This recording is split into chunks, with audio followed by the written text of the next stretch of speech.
Hola a todos, mi nombre es John Andrés Cerón, estudiante de la Maestría en Gobierno y Políticas Públicas de la Universidad ICESI. Hoy hablaremos del neoconstitucionalismo colombiano y su relevancia para las políticas públicas. El neoconstitucionalismo colombiano ha sido un enfoque clave en el desarrollo jurídico y político del país, especialmente a partir de la Constitución de 1991, que marcó un hito en la consolidación de un Estado democrático y social de derecho. Este enfoque ha influido profundamente en la interpretación del ordenamiento jurídico, en la relación entre los derechos fundamentales y las políticas públicas, y en la forma en que el Estado debe organizar los derechos a los ciudadanos. En el contexto de Colombia, este enfoque ha tenido un impacto significativo, no solo en el ámbito de la interpretación y aplicación de la Constitución, sino también en la construcción de políticas públicas. A continuación, me permito dar respuesta a dos preguntas clave para comprender esta corriente y su relevancia en la transformación del orden jurídico y social en Colombia. La primera pregunta dice: ¿hay alguna característica del neoconstitucionalismo colombiano que podría destacarse y por qué razón? Una característica clave del neoconstitucionalismo colombiano es la preeminencia de los derechos humanos en la interpretación de la Constitución, así como la consolidación del control judicial de los derechos fundamentales. Esta tendencia se refleja principalmente en el papel destacado de la Corte Constitucional de Colombia, que ha sido fundamental en la protección y garantía de los derechos humanos, incluso por encima de otras normas jurídicas. Hablemos de la razón de la destacabilidad. Primero, judicialización de los derechos. El neoconstitucionalismo colombiano otorga una especial importancia a la interpretación de los derechos fundamentales, sobre todo los derechos sociales, económicos y culturales. La Corte Constitucional tiene una función activa en la protección de estos derechos, a menudo creando estándares y principios que guían la aplicación de la Constitución en casos concretos.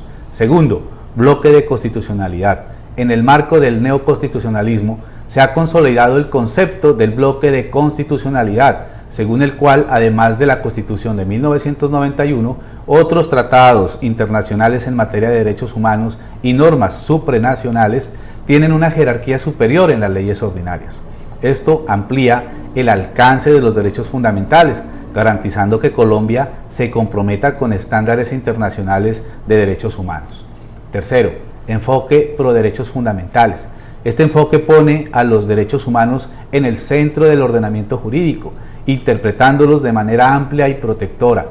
La Corte Constitucional ha sido un actor clave en garantizar que los derechos no sean vulnerados, a menudo interpretando la Constitución de manera expansiva para garantizar el acceso a la justicia, la equidad y la protección social.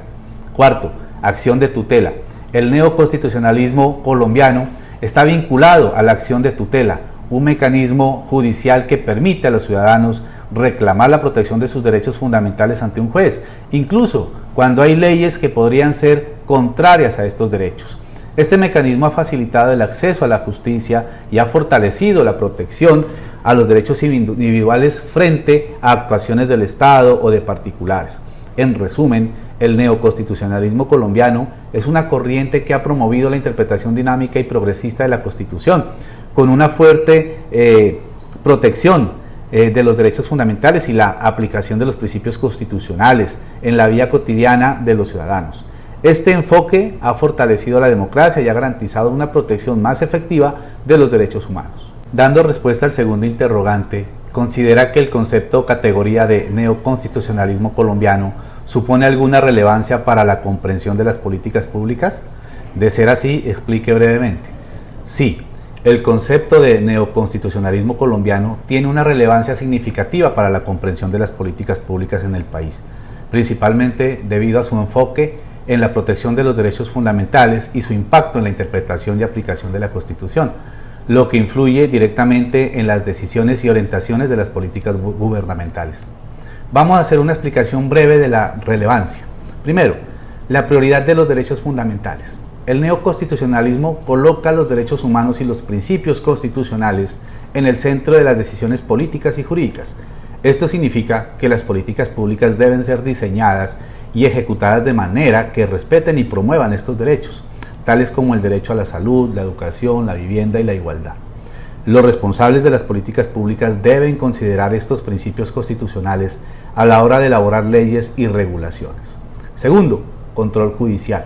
La Corte Constitucional juega un papel clave en el monitoreo y control de las políticas públicas, asegurando que no violen los derechos fundamentales de los ciudadanos. Esto ha llevado a una mayor judicialización de las políticas públicas, en la que las decisiones del Ejecutivo y el Legislativo pueden ser revisadas por el Poder Judicial para garantizar su conformidad con la Constitución. Las políticas públicas deben ajustarse no solo a la legislación vigente, sino a los principios.